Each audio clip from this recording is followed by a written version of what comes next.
Hello everybody, my name is Jacob, and this is going to be a new series introducing computer programmers to those of you on YouTube.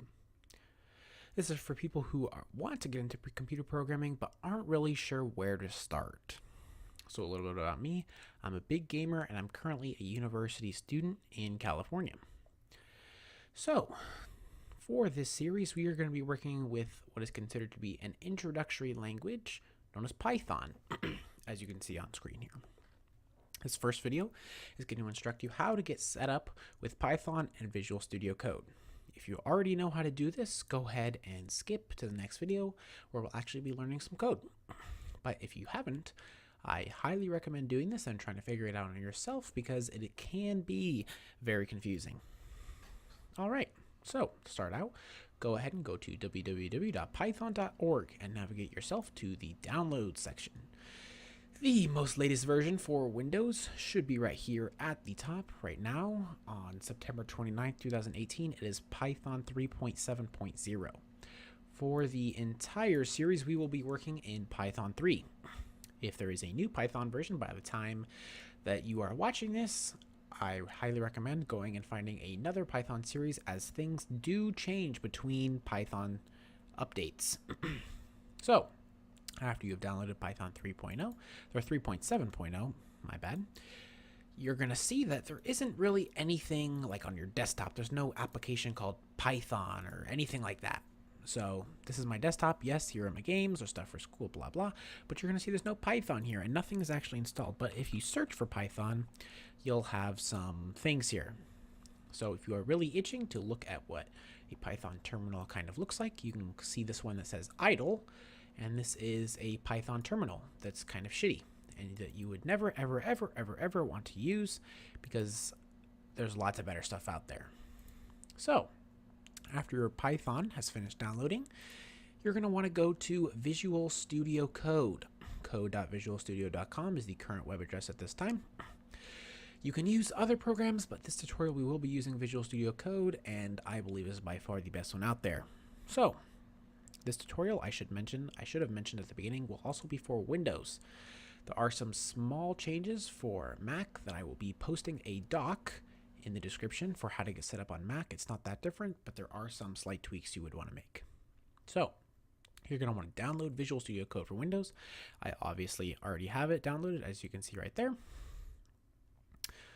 And that's going to be just about it. There's going to be a couple small steps when we open up Visual Studio Code, but for now, that's all you need. Okay, so go ahead and open up Visual Studio Code and you should have a screen that looks like this.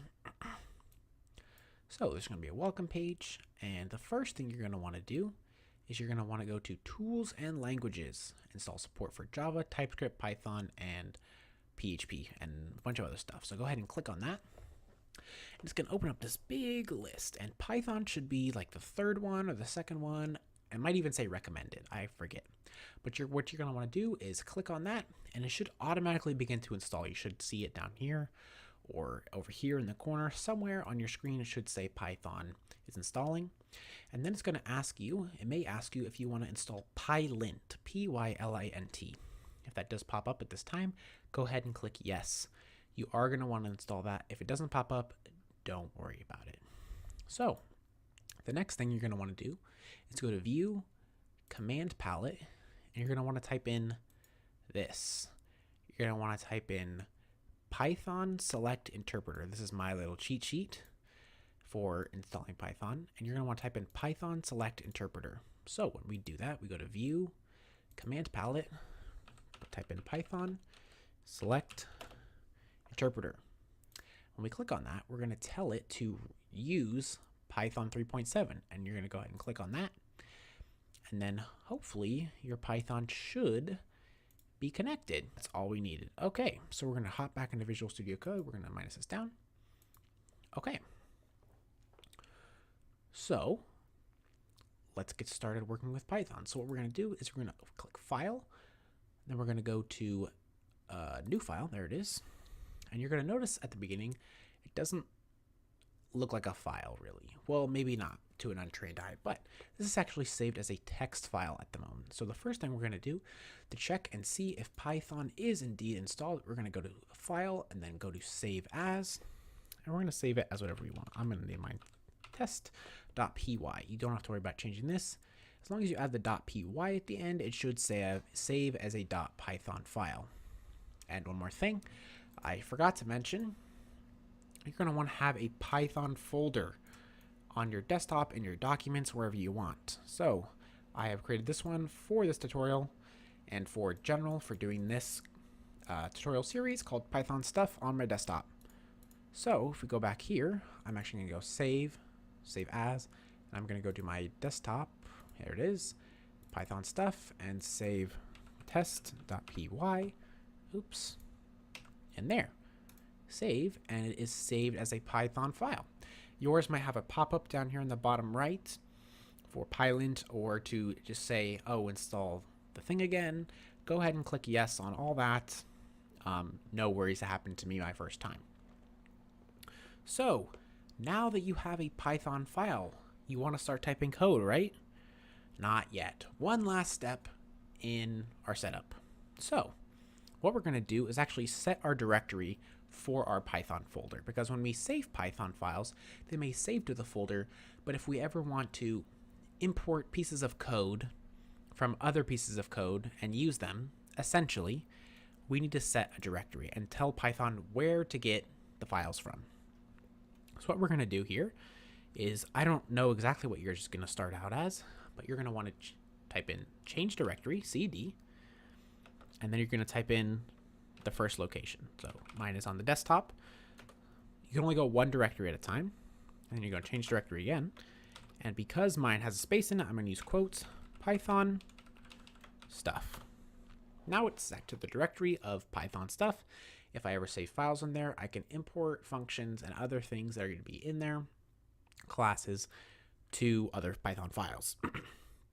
If you don't do this and you try to import definitions, as we will, I believe, in either the next lesson or the lesson after that, functions, sorry, not definitions, functions, you're going to get an error pop up. So you're going to want to make sure that you're in your directory. If it says something like you're already on the desktop and you've saved it in a different place and you want to go back a directory, you're going to type in cd space or not space, it doesn't really matter, and then ... And that'll actually take you back a directory.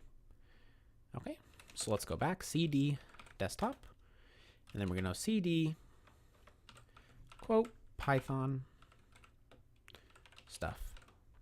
Okay, now we're back in our Python stuff terminal. So this is actually the default terminal for Windows.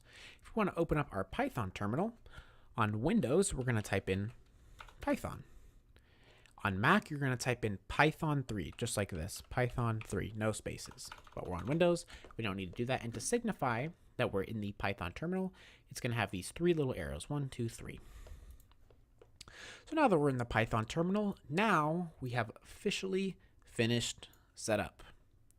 So for this tutorial, we're actually going to be just working in the Python terminal, also known as the REPL. I do not remember what that stands for. I probably should have looked it up for this video. I don't know, but it's REPL. REPL is what the terminal is called. So what are some things you can do in Python? Well, let's start off with the basics. Math and operators. So Python has a number of different operators, such as addition, multiplication, division, and then there's a few extra ones. So let's start out with the basic ones. Let's do some math. So we can do things like 5 plus 5. And so I want you to note that spaces do not matter. In this case, you can do spaces. If you do try to do something like this, still gives you 10. For consistency's sake, I highly recommend doing spaces or not doing spaces. Doesn't hurt you either way, but I think being consistent will help you in the long run. So we can do some other things like 4 times 4, which should give us 16, which it does. So that star is found by pressing Shift 8, gives us a star, or on your numpad. So we can do some things like division, such as 15 divided by 5 should give us 3. So you'll notice that says 3.0. So actually, there's 2 kinds of division. Well, yeah, we'll say 2 kinds of division in Python. So there's the standard division, 5 divided by 1, 5.0. And you're wondering, why does it say 5.0? Well, the division with a single slash actually gives us a floating point number. So if we do 4 divided by 3, it'll give us a decimal, 1.33333. But let's say we want to only have it rounded to the nearest integer. Well, Python has a function for that too. And so it's going to be something like 4, and then 2 forward slashes, 1. So if you want a number and you don't want it to be super crazy and mess up your code, the double forward slash gives you an integer, rounded to the nearest integer. So go ahead and in your code, screw around with this. It's really stupid, but it's also fun. Okay? So what other kinds of functions are there? Well, what about power? So if we want to do 5 squared, we can do 5, and then we do star 2. Is 5 squared is 25. Or 5 cubed is 125. Kind of neat, I guess. What about remainders? Well, we can do remainders as well with a function called mod, which is actually what you know as the percent sign. So the way the mod function, let's say I do 15 mod 3, 5. We'll do 15 mod 5. So this should give us the remainder of 15 divided by 5, which is 0. So if we do 15 mod 6, should give us 3, which is correct because 15 divided by 6 is 2, remainder 3. So if you ever want to know the remainder of something, now you can. Oh, sorry, I just bumped my microphone. So that is actually going to conclude this very first episode. In this episode, we learned how to set up our Python file here, and we learned how to type some math into the REPL and set up Visual Studio Code. So that's going to be it. And next episode, we will pick up right where we left off. All right. See you guys later.